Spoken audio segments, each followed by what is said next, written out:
બોલાતી હોવાની ખોટી ઓળખ આપી ફરિયાદીશ્રી તથા તેમના પરિવારની જૂની પોલિસીના રૂપિયા પરત મેળવવા ₹21,97,656 ઓનલાઈન ટ્રાન્સફર કરાવી લેનાર આરોપીને દિલ્હી ખાતેથી ઝડપી પાડતી સાયબર ક્રાઇમ સેલ સુરત શહેર પોલીસ। વીમા કંપનીમાંથી બોલતા હોવાની ખોટી ઓળખ આપી ફરિયાદીશ્રી તથા તેમના પરિવારની જૂની પોલિસીના રૂપિયા પરત મેળવવા માટે ₹21,97,656 ઓનલાઈન ટ્રાન્સફર કરાવી લેનાર આરોપીને દિલ્હી ખાતેથી ઝડપી પાડી cyber crime cell Surat police. ફરિયાદીશ્રીને ફોન કરી પોલિસી કંપનીમાંથી બોલતા હોવાનું જણાવી ખોટી ઓળખ આપી અલગ અલગ વીમા કંપનીઓમાં ફરિયાદીશ્રીના નામે તથા તેમના પરિવારના સભ્યોના નામે 10 પોલિસીઓ લેવડાવી પોલિસીના રૂપિયા પરત મેળવવા અલગ અલગ ચાર્જ જણાવી ફરિયાદીશ્રી પાસેથી ₹21,97,656 ઓનલાઈન ટ્રાન્સફર કરાવી છેતરપિંડી કરી ગુનો આચરેલ છે।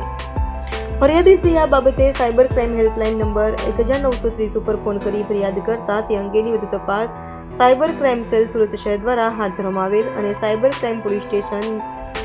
પોસ્ટમાં આઈટી એક્ટ કલમના વિવિધ કલમો મુજબ ગુનો દાખલ કરવામાં આવેલ, જે આધારે બેંકો તરફથી જરૂરી વિગતો એકત્ર કરી આ ગુનામાં સંડોવાયેલા આરોપીઓને શોધી કાઢવા માટે ટેકનિકલ વર્કઆઉટ કરી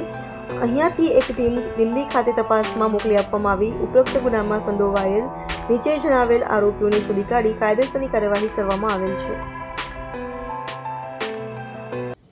પોલીસ કમિશનર સર સુરત શહેરની સૂચના અનુસાર સાયબર ક્રાઇમ સેલ દ્વારા ચાલુ વર્ષમાં અને પાછલા સમયમાં પણ સુરત શહેરના નિવાસીઓ સાથે જો કોઈ પ્રકારનું સાયબર ક્રાઇમ ફ્રોડ થયેલો તો તે અંગે FIR નોંધીને જે કાયદેસરની કાર્યવાહી કરવા સૂચના અપાયેલ તે અંતર્ગત કાર્યવાહી કરતા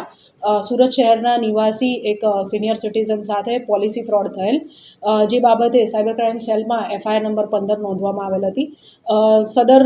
જે ફ્રોડ છે પોલિસી ફ્રોડ ઘણા લાંબા સમયથી વ્યક્તિ સાથે ચાલુ હતું, જેમાં તેમણે ભૂતકાળમાં લીધેલી પોલિસીઓ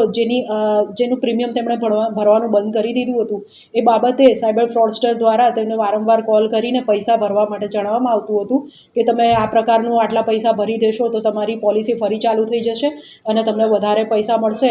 એમ કરીને જે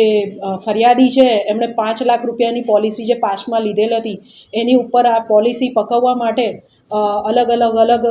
બેંક એકાઉન્ટોમાં પૈસા જમા કરાવીને 21 લાખ રૂપિયા જેટલી મોટી રકમ સાયબર ક્રિમિનલ્સ દ્વારા તેમની પાસેથી પડાવવામાં આવેલ હતી। તે અંતર્ગત સાયબર ક્રાઇમની ટીમે દિલ્હીમાં તપાસ કરીને એક આરોપીને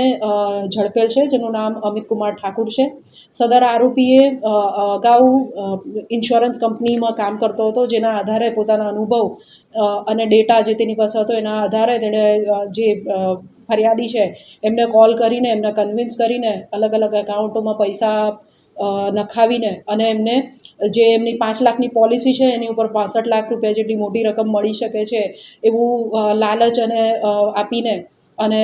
ફસાવીને અલગ અલગ ખોટા ડોક્યુમેન્ટ્સ અને પોતે RBIમાંથી ને અલગ અલગ બેંકોમાંથી બોલે છે એવી રીતના જણાવીને કુલ 21 લાખ રૂપિયા જેટલી રકમ પડાવી લીધેલ હતી। હાલ આરોપીના રિમાન્ડ મેળવવામાં આવેલ છે અને વધુ તપાસ હાલ ચાલુ છે।